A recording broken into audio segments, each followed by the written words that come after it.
12장 13절부터 21절까지 말씀입니다. 누가복음 12장 13절부터 21절까지 교독해서 읽겠습니다. 무리 중에 한 사람이 이르되 선생님, 내 형을 명하여 유산을 나와 나누게 하소서 하니,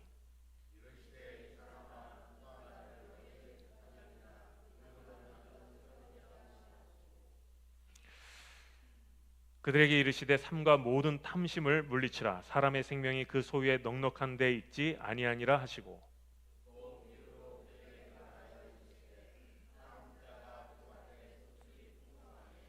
심중에 생각하여 이르되 내가 곡식 쌓아둘 곳이 없으니 어찌할까 하고,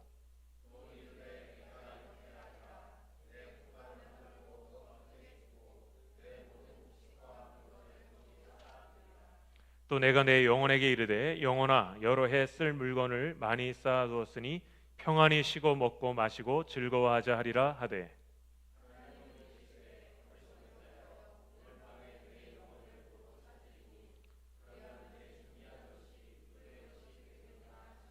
함께 읽습니다. 자기를 위하여 재물을 쌓아두고 하나님께 대하여 부여하지 못한 자가 이와 같으니라. 아멘. 자리에 앉으시기 바랍니다. 할렐루야. 오늘 왠지 모르게 힘이 없어 보이시네요. 오늘 날씨 탓인가? 주님의 은혜가 함께 하시길 바랍니다. 대림절, 대강절 3주째 우리 촛불을 이제 밝혔습니다. 세 번째 촛불은 사랑과 나눔 그리고 기쁨의 촛불입니다. 여러분 언제 가장 행복하십니까?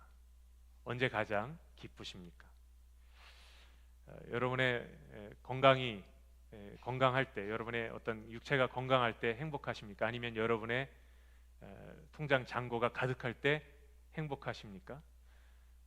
여러분이 소원하던 어떤 일들이 이루어졌을 때 그때 행복하십니까?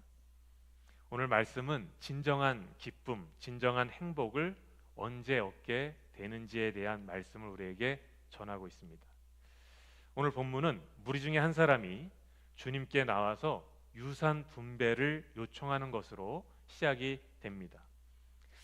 이 사람이 이렇게 주님 앞에 나와서 자신의 유산을 분배해달라라고 판결해달라라고 요청하는 것은 모세 율법에 의해서 재산 상속이 장자에게 우선권이 있었기 때문에 그런 불공정한 분배에 대해서 다시 판단해 달라라는 것을 예수님께 요청하기 위해서 나온 것입니다. 모세 율법은 3분의 1을 장자에게 무조건 주도록 그렇게 율법이 되어져 있습니다. 동생은 3분의 1을 갖도록 규정을 한 내용이 신명기 21장 15절부터 17절까지 말씀에 기록되어 있습니다. 우리 한번 같이 읽어보겠습니다. 시작. 어떤 사람이 두 아내를 두었는데 하나는 사랑을 받고 하나는 미움을 받다가 그 사랑을 받는 자와 미움을 받는 자가 둘 다 아들을 낳았다 하자.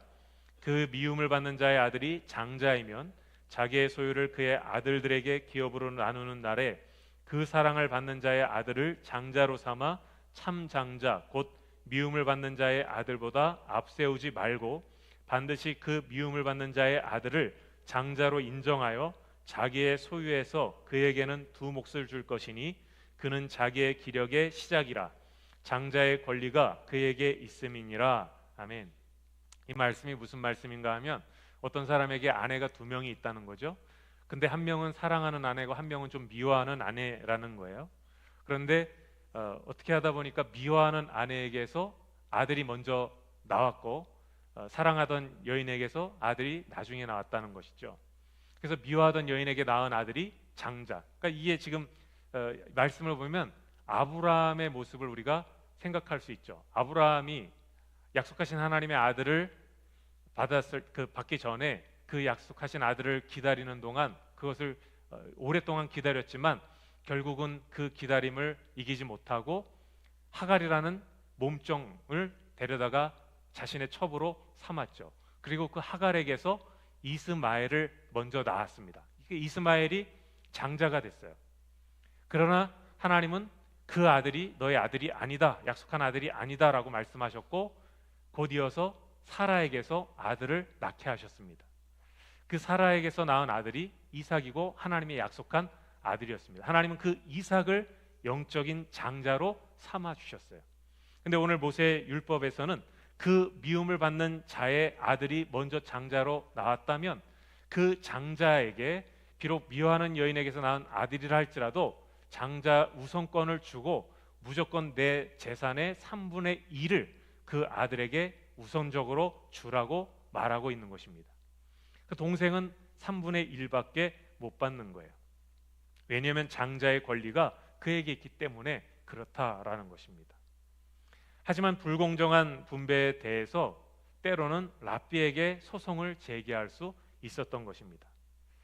그래서 이 사람이, 무리 중에 한 사람이 예수님께 와서 제가 지금 불공정하게 재산의 3분의 1만 받게 됐으니 저에게 재산 분배를 다시 좀 해주십시오 라고 판결을 요청하는 거예요. 그러나 주님은 누가 나를 너희의 재판장이나 물건 나누는 사람으로 세웠느냐라고 말씀하시면서 탐심을 물리치라고 말씀하십니다. 15절 말씀을 같이 읽겠습니다. 시작. 그들에게 이르시되 삼가 모든 탐심을 물리치라. 사람의 생명이 그 소유에 넉넉한 데 있지 아니하니라 하시고. 사람들은 돈이 생명인 줄 알고 살아갑니다. 또 돈이 있으면 살고 없으면 죽을 것처럼 생각하기도 합니다. 돈이 행복의 근원이라고 생각하는 사람들이 참 많습니다. 돈이 풍족하면 행복하고 없으면 불행하다고 생각을 하기도 합니다. 그러나 주님은 생명이 그 소유에 넉넉한 데 있지 않다라고 오늘 말씀하고 있습니다. 또 다른 말로는 행복이 소유에 넉넉한 데 있지 않다라고 말씀하시는 거예요. 생명을 살리는 것, 진정한 행복을 누리는 것은 움켜쥐고 축적하는 데 있지 않고 오히려 나누고 베푸는 데 있음을 말씀하시는 것입니다. 오늘 이 사람은 자신이 불행하다고 여기기 때문에, 자신이 행복하지 않다고 여기기 때문에 그래서 그 재산 분할을 다시 해달라고 주님 앞에 나온 거예요. 그러나 주님은 그에게 말씀하시기를 탐심을 버려라. 사람의 생명이 소유에 넉넉한 데 있지 않다. 사람의 행복이 소유에 넉넉한 데 있지 않다라고 말씀하십니다. 그러면서 한 비유를 말씀해 주세요. 한 부자가 밭에 소출이 풍성한데 곡식 쌓아둘 곳이 모자라서 고민을 하게 되었다라는 것입니다. 이미 그 곡간이 있지만 부족하다고 생각했던 것이죠. 그래서 곡간을 헐고 다시 크게 짓고 거기에 곡식과 재물을 쌓았다라는 것입니다. 그리고는 그로 인해서 평안하다고 말하고 이제 먹고 마시고 즐기자라고 얘기하면서 잔치를 벌이는 그러한 부자가 있었다라는 것입니다. 하지만 하나님께서는 그를 향해서 어리석은 자라고 오늘 말씀합니다. 19절 20절 말씀을 같이 읽겠습니다. 시작. 또 내가 내 영혼에게 이르되 영혼아 여러 해 쓸 물건을 많이 쌓아두었으니 평안히 쉬고 먹고 마시고 즐거워하자 하리라 하되 하나님은 이르시되 어리석은 자여 오늘 밤에 내 영혼을 도로 찾으리니 그러면 내 준비한 것이 누구의 것이 되겠느냐 하셨으니. 이 부자는 자신의 곳간에 곡식과 재물이 풍족히 쌓인 것을 보고 안심을 했어요. 그리고 그것 때문에 즐거워했습니다. 그러나 주님은 그것이 진정한 평안과 행복을 주지 못한다라고 말씀하시면서 어리석은 자라라고 그렇게 말씀하고 있습니다. 왜냐하면 생명의 주관자 되신 하나님이 그 영혼을 밤에 불러가시면 그 모든 것이 대체 무슨 소용이 있느냐라는 거예요. 너가 그렇게 열심히 모으고 축적하고 쌓아놨던 그 재물이 있다 한들 오늘 밤에 내가 바로 하나님의 부르심을 받아서 죽게 된다면 너에게 그 재물이 무슨 소용이 있겠느냐라는 거예요. 그 쌓아놨던 곡식과 재물이 누구의 것이 되겠느냐라는 것이죠. 물론 뭐 자녀에게 돌아갈 수도 있겠죠. 그러나 결국 내가 사용하는 게 아니에요. 남 좋은 일만 하고 죽는다라는 것입니다. 시편에서도 이와 같은 말씀이 있습니다. 시편 39편 6절 말씀을 같이 보겠습니다. 시작. 진실로 각 사람은 그림자같이 다니고 헛된 일로 소란하며 재물을 쌓으나 누가 거둘는지 알지 못하나이다. 만약 우리가 자신의 미래를 준비한다고 다른 사람들에게 한 푼도 쓰지 않고 돈을 모았는데 정작 하나님께서 그 생명을 거두어 가신다면 그토록 아껴가면서 모은 돈이 아무 소용이 없을 뿐만 아니라 그 돈은 다른 사람의 것이 된다라는 거예요. 시편 기자도 그걸 말하고 있습니다. 헛된 일로 소란하며 재물을 쌓았다라는 거예요. 누가 거둘지 알지 못한다라는 것이죠. 얼마나 허무한 인생입니까? 그래서 진정한 기쁨은 탐욕을 부리고 부를 축적하는 데 있지 않고 나누는 데 있다고 오늘 주님은 말씀하고 계신 것입니다. 오헬리라는 작가의 소설 중에 현자의 선물에 나오는 글 중에 사랑과 나눔의 기쁨의 이야기에 대한 부분을 편집한 글이 있습니다. 그 내용은 이런 내용입니다. 돈 일하는 사람이 추운 겨울에 직업을 잃었습니다. 먹고 살 길이 막막했던 그는 굶주림에 지쳐서 할 수 없이 구걸에 나섰습니다. 돈 많은 사람들이 드나드는 고급 식당 앞에 서서 한 쌍의 부부에게 동정을 구했습니다. 그러나 보기 좋게 거절을 당했습니다. 아마 거절한 사람은 부부 중에 남편이 거절했던 것 같아요. 그때 함께 가던 여인이 남자가 퉁명스럽게 거절한 것을 알고 이렇게 추위에 떠는 사람을 밖에 두고 어떻게 우리만 들어가서 식사를 할 수 있겠느냐면서 이 구걸하던 사람에게 돈이라는 사람에게 1달러를 주었습니다. 그녀는 이 1달러를 주면서 이 1달러로 음식을 사 드시고 용기를 잃지 마세요라고 그렇게 얘기했습니다. 지금이야 1달러 하면 별 볼 일 없지만 그 당시에는 1달러가 그래도 꽤 큰 돈이죠. 오늘날로 치면 한 10,000원 이상은 될 겁니다. 그리고 당신이 직업을 곧 구하도록 기도할게요라고 말했습니다. 돈니는 부인 고맙습니다. 부인은 나에게 새 희망을 주셨습니다. 결코 잊지 않겠습니다라고 대답을 했습니다. 그러자 이 부인은 당신은 예수님의 은총을 먹는 것입니다 라고 말했습니다. 이 은총을 다른 사람에게도 나눠주기 위해서 노력하세요라고 다정히 말하고 식당으로 들어갔습니다. 돈니는 우선 1달러로 자신의 요기부터 하고 50센트를 남겼습니다. 그때 마침 한 노인이 부러운 듯이 자신을 쳐다보고 있었습니다. 돈니는 남은 돈 50센트를 꺼내서 빵을 사가지고 이 노인에게 건네주었습니다. 이 노인은 빵을 조금 떼어 먹다가 남은 빵 조각을 종이로 쌌습니다. 그래서 돈니가 내일 먹으려고 합니까? 라고 물어봤어요. 그 노인은 아닙니다. 저 길에서 신문을 파는 아이에게 주려고 합니다 라고 말하고 소년에게 다가가서 빵을 건넸습니다. 이 아이는 좋아하면서 빵을 뜯어먹기 시작했습니다. 그때 마침 길 잃은 강아지가 빵 냄새를 맡고 꼬리를 치며 다가왔습니다. 이 소년은 조금 남은 빵 부스러기를 개한테 주었습니다. 소년은 기쁜 마음으로 신문을 팔러 뛰어갔고 노인도 일감을 찾아 갔습니다. 그 모습을 보며 돈니는 나도 이렇게 있을 순 없지 생각하는 그 순간 강아지의 목에 걸린 목걸이가 눈에 들어왔습니다. 돈니는 길 잃은 개의 목걸이에 적힌 주소를 보고 주인을 찾아갔습니다. 강아지 주인은 매우 고마워하면서 10달러를 이 돈니에게 주었습니다. 그러면서 당신같이 양심적인 사람을 내 사무실에 고용하고 싶소. 내일 나를 찾아오시오라고 말했습니다. 드디어 돈니도 취직을 하게 되었다라는 것입니다. 굉장히 감동적인 스토리 아닙니까?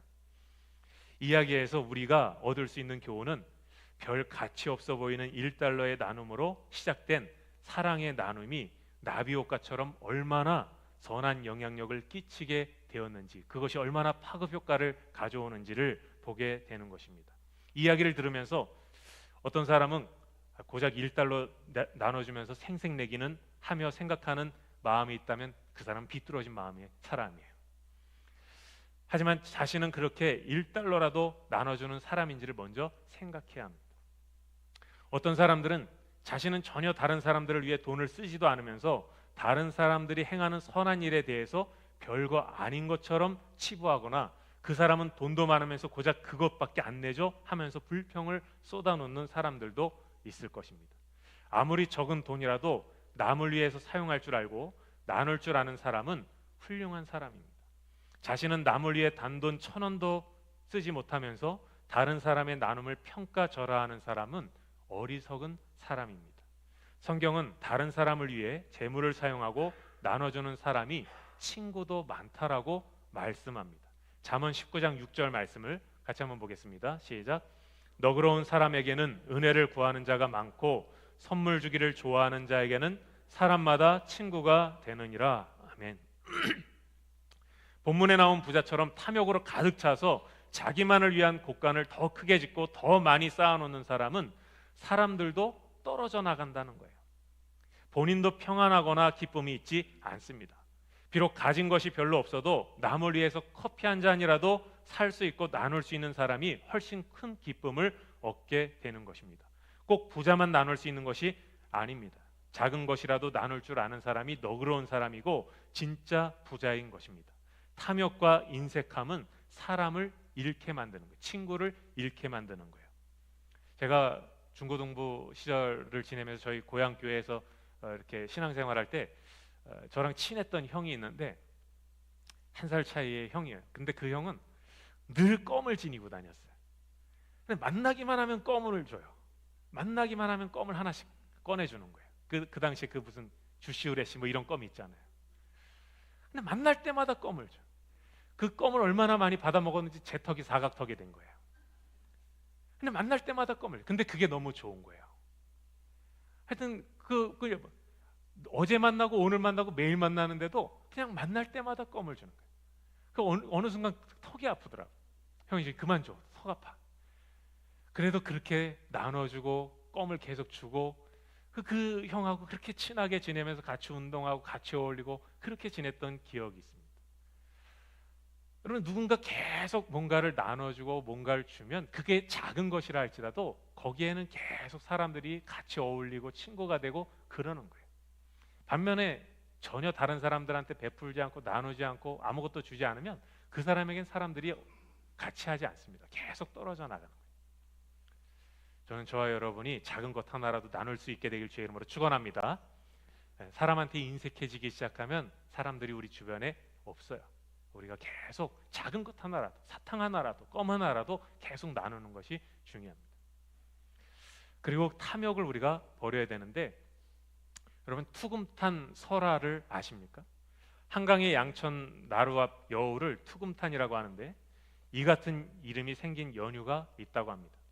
고려말 공민왕 때 의좋은 형제가 같이 길을 가다가 동생이 금덩어리 2개를 주었다고 합니다.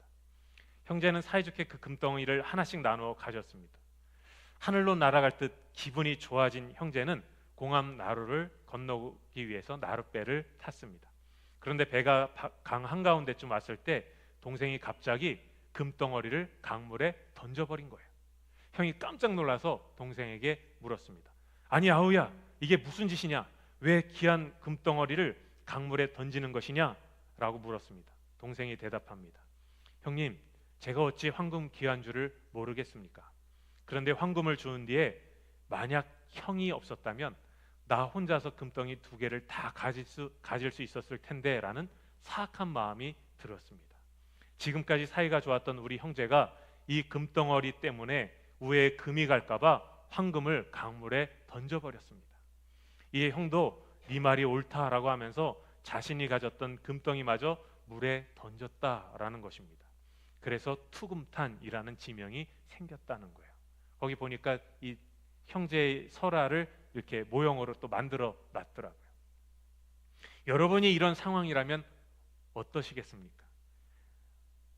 제가 저희 형과 길을 걸어가다가 금덩어리를 만약 주었다면 버리진 않았을 것 같은데, 사이좋게 그냥 서로 나눠 가졌을 것 같은데, 이 형제는 그렇지 않았어요. 그것에 대한 욕심이 생기니까, 저 형이 없었으면 저마저도 내가 가질 수 있었을 텐데, 그 마음이 드는 것 자체가 악한 생각이라고 생각했기 때문에 그 금덩어리를 버린 것이고, 형도 동일한 마음을 가졌기 때문에 그것을 버릴 수 있었던 것이죠. 이 형제들은 물질보다 더 중요한 것이 있음을 알았던 것입니다. 성경은 물질에 대한 탐욕이 우리를 멸망하게 만든다라고 말씀합니다. 디모데전서 6장 9절부터 10절까지 말씀을 같이 보겠습니다. 시작. 부하려 하는 자들은 시험과 올무와 여러 가지 어리석고 해로운 욕심에 떨어지나니 곧 사람으로 파멸과 멸망에 빠지게 하는 것이라. 돈을 사랑함이 일만하게 뿌리가 되나니 이것을 탐내는 자들은 미혹을 받아 믿음에서 떠나 많은 근심으로써 자기를 찔렀도다. 부하려 하는 자들, 탐욕을 부리는 자들, 어리석고 해로운 욕심에 떨어지고 파멸과 멸망에 빠지게 된다라고 말씀합니다. 돈을 사랑하는 것이 일만하게 뿌리가 된다라고 말씀합니다. 돈이 필요 없지는 않습니다. 우리가 살아가면서 어떤 물질이 필요 없지는 않습니다. 세상은 다 어떤 일들을 하기 위해 있어서 돈이 필요하고 물질이 필요합니다. 그러나 그것에 대해서 우리가 탐욕을 부리는 순간, 그것에 대해 욕심을 부리는 순간, 그것이 우리에게 악한 일들을 행하게 만드는 원인이 될 수 있다라는 거예요. 우린 다른 사람을 위해 돈을 사용하거나 주의 사역을 위해서 열심히 헌신하면 내가 쓸 것도 모자랄 것이라고 생각하지만 전혀 그렇지 않습니다. 성경은 이렇게 말씀합니다. 잠언 11장 24절 25절 말씀을 같이 보겠습니다. 시작.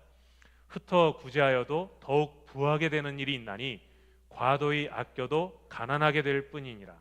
구제를 좋아하는 자는 풍족하여질 것이요 남을 윤택하게 하는 자는 자기도 윤택하여지리라. 아멘. 구제하여도 더욱 부하게 되는 일이 있게 될 줄 믿습니다. 과도히 아껴도 가난하게 된다. 내가 그걸 움켜쥐고 축적하고 다른 사람한테 안 쓰고 주를 위해서 사용하지 않고 내가 아무리 내 곳간에 쌓아놓는다 할지라도 오히려 과도하게 아끼면 아낄수록 더 가난하게 될 수 있다는 거예요. 왜냐하면 그 물질의 주권자가 바로 하나님이시기 때문에 그렇다라는 것이죠.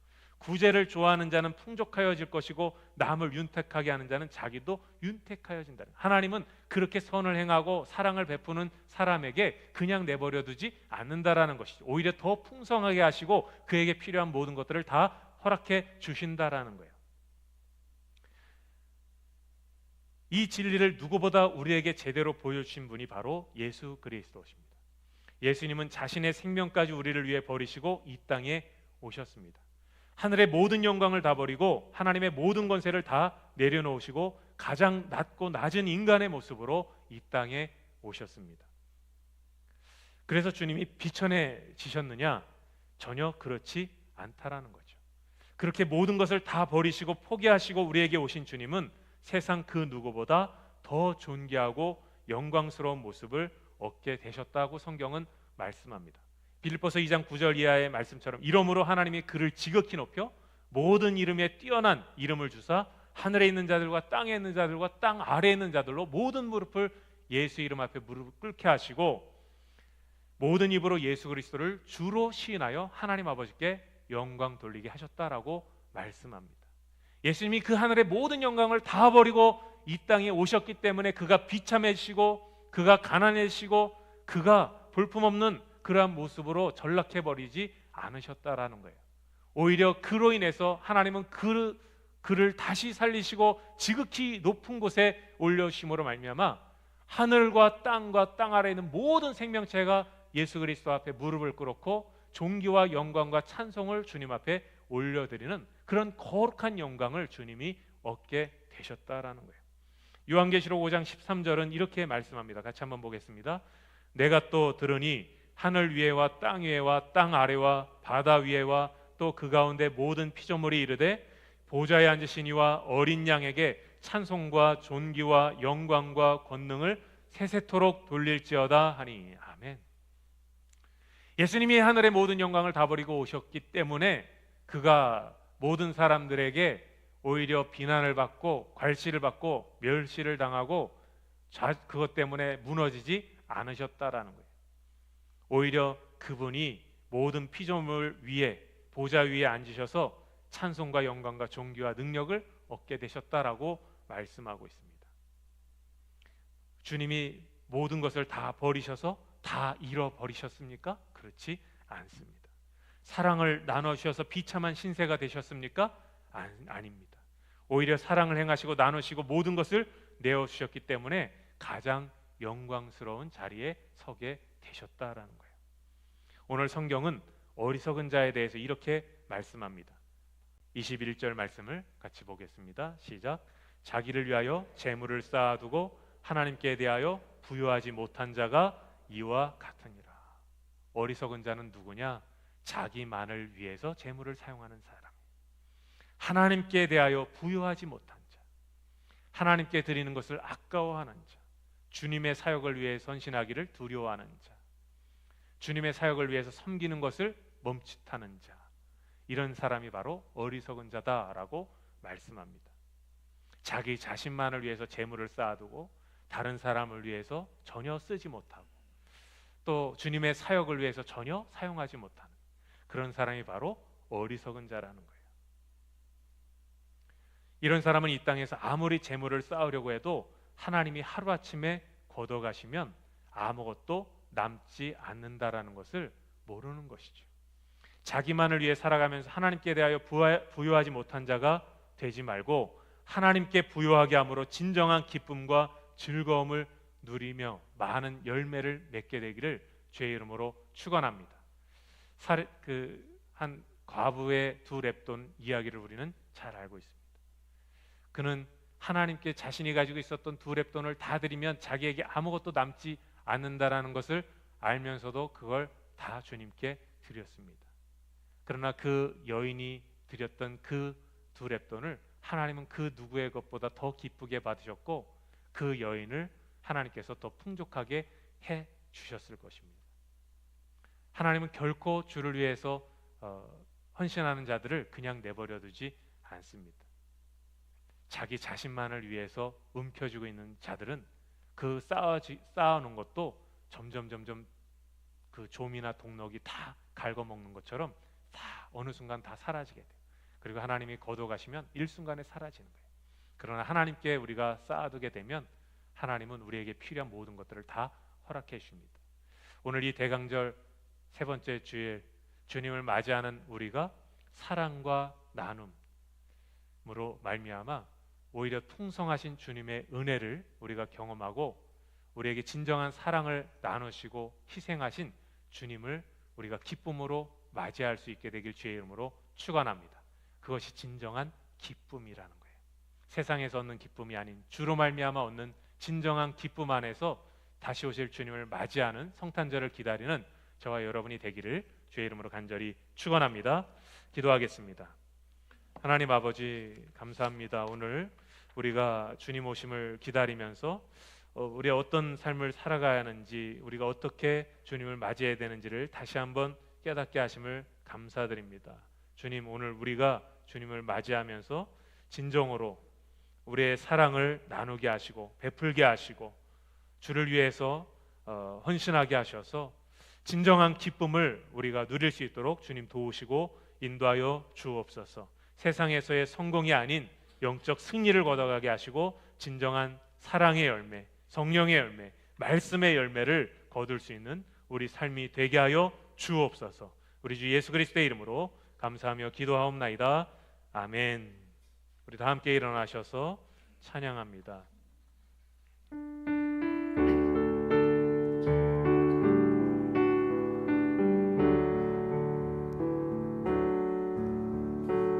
주님의 사랑이 당신을 통해 온 세상 가운데 전해지기를 주님은 나무 당신은 가지니 사랑의 열매 맺길 축복해요. 주님의 축복이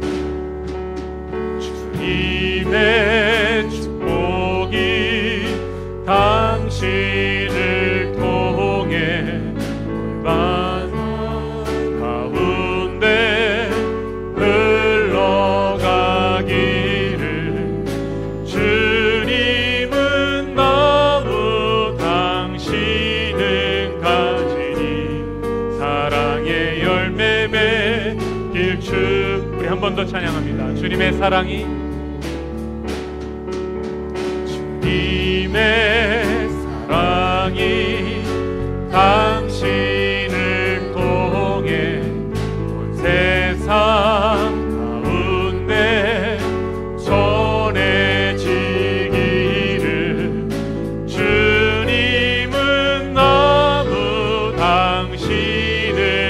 가지니 사랑의 열매 맺길 축복.